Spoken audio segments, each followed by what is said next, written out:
siwagira Kyagulanyi Robert Sentamu Sefuria Kimpugugu Kimpana Kimpanze simuwagira sajja kugobera basiru ku Kampala bwoba omuwagira mukolo otya era sigenda kukukabirira mbu munyambe government yanzibye nze sajja kulemerwa ndi musajja mulokole nkeera kusaba Katonda sigenda kufa masasi sigenda kufa sirimu sigenda kufa accident sigenda kwavuwala sigenda mugeyena siva mulokole ndi musajja mulokole nsabira musumba Sara temujja kutumanyira mu abanupu mutusikenga mutuzza joli kyovola abantu olutalo olukyasinze wansi w'enjuba kwe kulwana ne audience kubanga audience ebitundu kinana baavu kati baagala batusike bakutukolenga big eye batuteke wano they use you and abuse you kubanga big eye ateke ekivulu tebajja ate nga avudde mwena ali mwazze gye bali kati ali mu kutagalya mu kifoloza ayinza okuwangula Zambaale kakati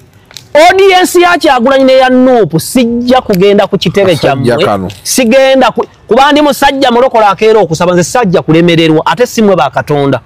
because Bible egamba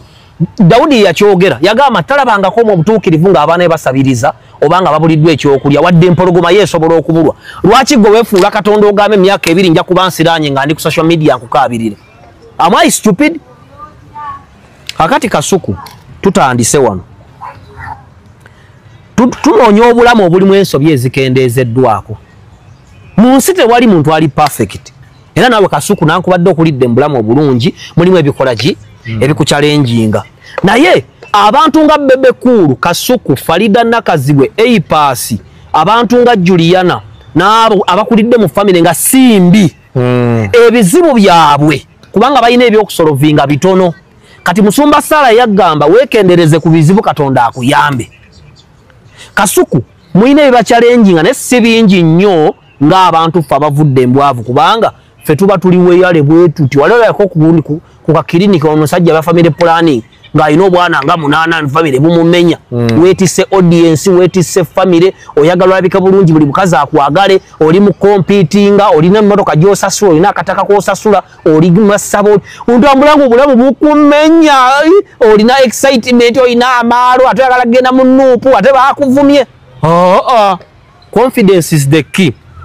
akati bwe tugenda mu Genesis nga batakugambye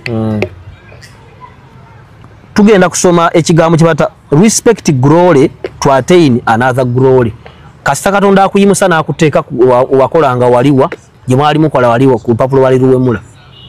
red paper but respect ngaka Katonda toyongerayo ogwa buki bugwi